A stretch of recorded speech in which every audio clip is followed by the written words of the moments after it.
So today we're going to be talking about the book by Cal Newport called Digital Minimalism, Choosing a Focused Life in a Noisy World. So first things first, what is digital minimalism? Digital minimalism is a specific application of the general minimalist philosophy to the role of technology in our lives. The purpose of digital minimalism is to not only clearly define what technologies you let into your life, but it's also how you use them. Once you understand your true values, you can really build your technology around them. Rather than feeling overwhelmed, you become more intentional, empowered, and essentially productive. This is what Cal Newport discusses in his book. When it comes to minimalism, the art of the theory is knowing how much is just enough. Newport in his book then applies these specific theories to our technology. In this enlightening and educational book, Newport introduces a technological philosophy that has already improved countless people's lives. For example, if you were to sit back and watch the world go by for a few seconds, you will see digital minimalists are all around us. They're everywhere. They're recognised as the happy, calm members of the public who can hold long conversations without slyly glancing at their mobile phones. These people have the ability to get lost in a woodworking project, for example, or a good book, or enjoy a leisurely morning stroll. They have fun with their friends and family without the compulsive urge to take a snap and document the experience on Facebook. They stay informed about the news of the day, but only really at a time when it suits them. However, they don't feel overwhelmed by it all.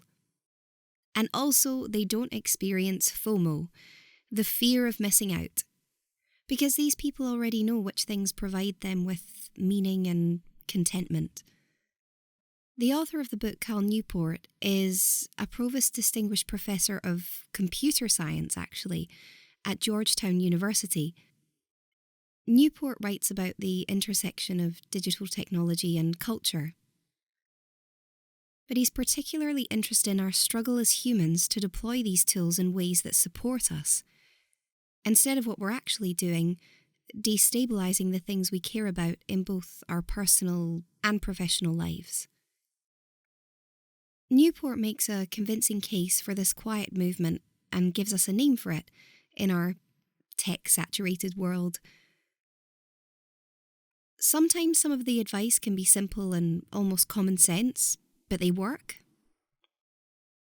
And as humans, sometimes you need to see the advice on paper before you'll actually take it on board or fully understand it.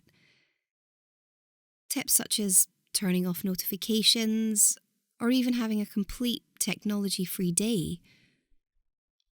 Newport's suggestions are to try and regain control of our technology-focused lives and attempt to unplug completely. However, this is often complicated by demands of family, friends, and work, of course. What Newport cleverly does here is, he gives us a thoughtful method to decide what tools to use, for what purposes, and under what circumstances. Rather than just giving us tips on how to minimise the use of technology, Newport gives us real-life examples to demonstrate common practices of digital minimalism.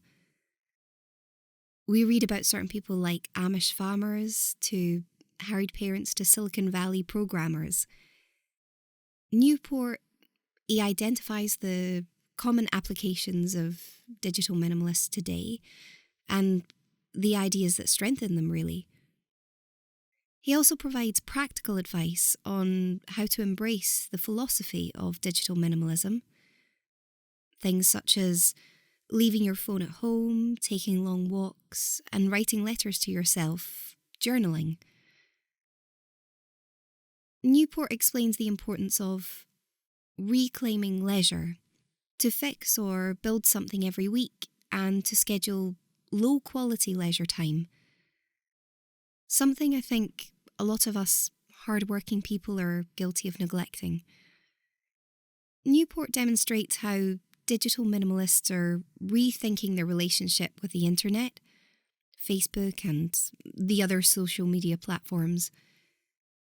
He tries to explain to us the importance of reconnecting people with their inner selves through regular periods of remoteness. Newport then shares strategies for integrating these practices into your daily life. He begins with something that he calls a 30-day digital declutter exercise, which has already been proven to have helped thousands feel less overwhelmed and really more in control of their lives. Digital minimalism, choosing a focused life in a noisy world, clearly voices that technology is fundamentally neither bad nor good. Newport explains the explanation is using it to support your goals and values, rather than letting it use and actually control you. This book shows you the way to do that, really. From a personal perspective, I enjoyed the book. Every rare once in a while, I announce my imminent departure from Facebook. I quietly slip away from my online presence. Normally it's when I have exams or when I'm filming something that I've signed an NDA for and I can't talk about it.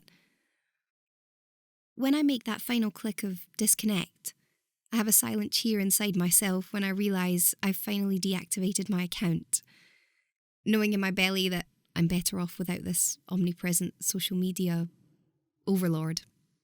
For a long time, I felt that all of us who are connected have just lost our way a little bit. I remember reading an article in the New York Times. It was actually a feature on child pornography, a hideous crime that's exploded in volume because of social media. And after reading Newport's book, I adapted my social media usage by taking some of his advice.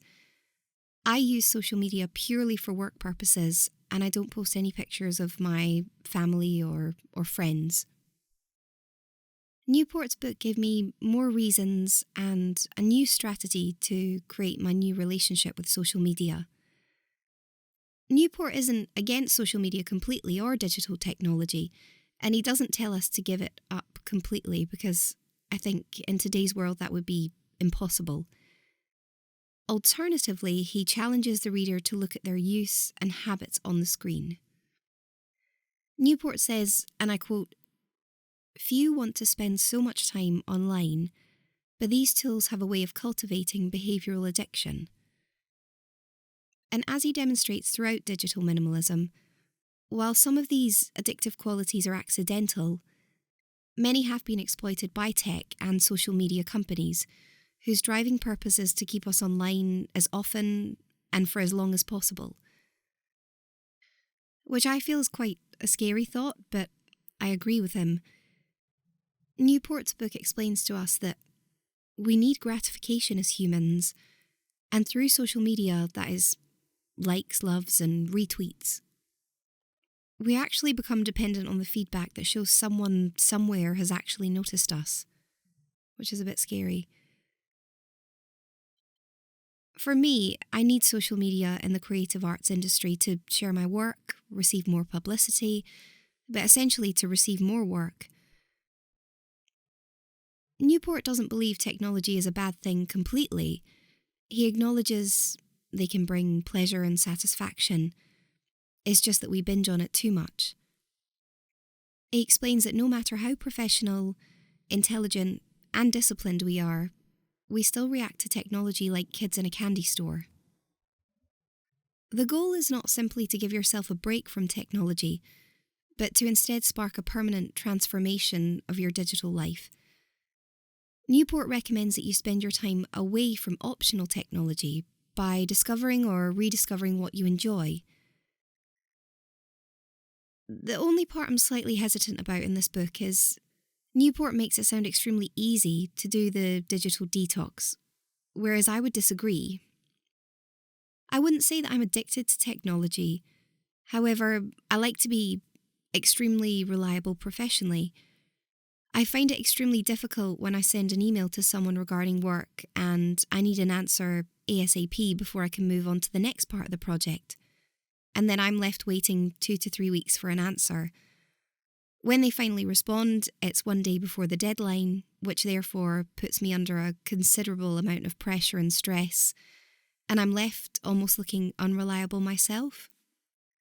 Because I am self-employed, I would find it incredibly difficult to do the digital detox, as you essentially have to be on call all the time to be good at what you do.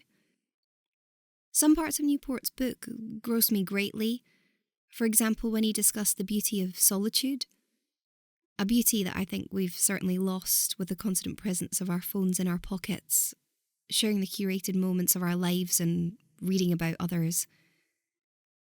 Newport argues that we are suffering from something called solitude deprivation, which is a state in which you spend close to zero time alone with your own thoughts and free from input from other minds. This makes me think about the younger generations who've never known life without iPads or smartphones. Overall, this book has been a real eye-opener. Newport's left me with some unanswered questions that need some reflection, I think. Have you ever told someone in your life you just didn't have enough time in the day to get everything done? Have you thought about why that is? Maybe think about what you've been doing for the last 5, 10, or even 60 minutes. Was it actually scrolling through your phone? This makes me reflect on something Newport said. Where we want to be cautious is when the sound of a voice or a cup of coffee with a friend is replaced with likes on a post. Is this what the world is coming to? I guess we'll just have to wait and see.